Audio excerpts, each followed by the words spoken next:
아직도 설계사나 보험사에서 얘기하는 ADLS 방식으로 고도후유장애 보험금을 받으려고 하십니까? 이 영상 끝까지 보세요. 120% 장애가 말이 되는 소리가 됩니다.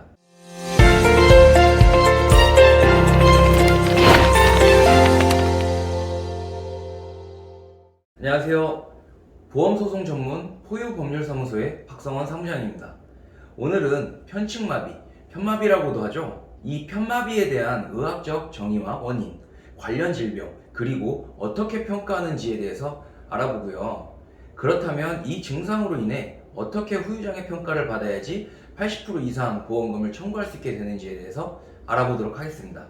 자, 그러면 과연 편마비는 무엇인가? 편마비는 편측의 상하지 또는 얼굴 부분에 근력 저하가 나타난 상태를 의미하며, 이때 근력 저하는 좌측이나 우측 중 한쪽에서만 일어난 경우에 해당하게 됩니다. 원인은 다양하지만 주로 뇌졸중으로 증상이 나타나며 뇌경색, 뇌출혈, 뇌종양, 뇌농양, 척수종양, 추간판 탈출증, 척수출혈, 척수혈관기형, 그리고 척수염으로 인해서 나타나는 경우도 있습니다. 이러한 증상은 의사의 진료를 통해 객관적으로 평가를 하지만 기본적으로 본인이 먼저 느낄 수 있습니다. 편마비 증상이 있으신 분들은 꾸준한 약물 치료와 재활 치료를 해야 하는데요. 그렇다 하더라도요, 꽤 오랜 시간의 치료 기간이 필요하며 치료를 한다고 해도 정상으로 돌아오는 경우는 많지 않습니다. 해서 편마비 환자분들은 후유장애 평가를 받아 보험금을 청구하게 되는데요. 그 중에서도 지급이 가장 높은 고도후유장애 보험금에 대해서 알아보겠습니다. 증권 몇 개를 보여드릴 건데요. 기본계약 또는 선택계약, 특별약관이라고도 하죠. 보험사마다 담보명이 조금씩 다르기도 한데요.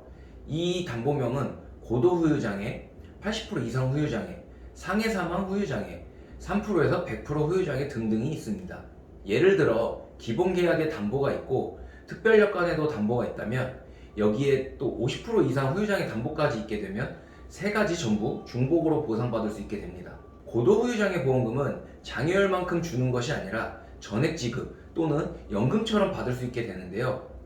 또 50% 이상이나 80% 이상 후유장애 시 이후에 내야 하는 보험료마저 납입 면제가 되는 경우도 있습니다. 편마비로 인한 후유장애 보험금 청구를 하기 위해서는 설계사나 보험사에 연락을 하는 분들이 많은데요. 그러면 뭐라고 얘기를 하던가요?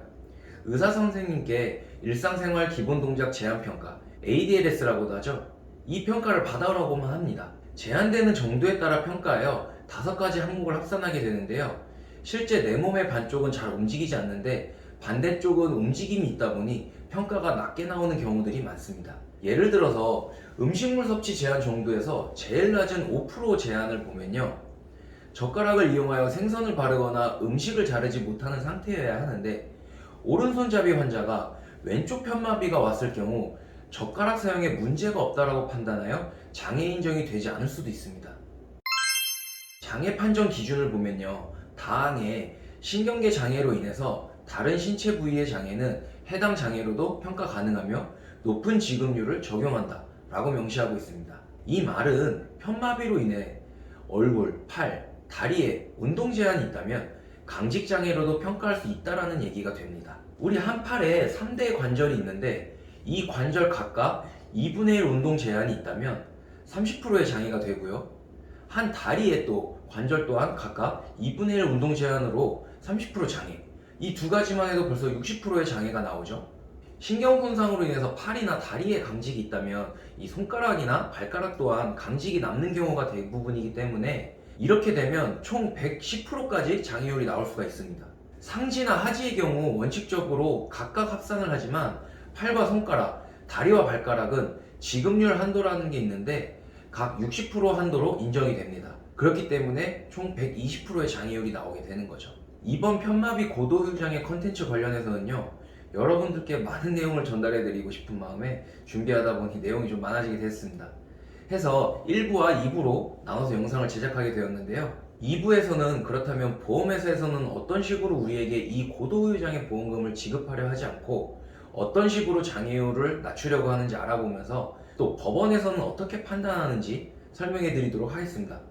여기서 끝이 아닙니다. 2부 영상이 진짜 본편입니다. 구독과 좋아요는 저희 포유법률사무소 영상 제작에 정말 큰 힘이 됩니다. 감사합니다.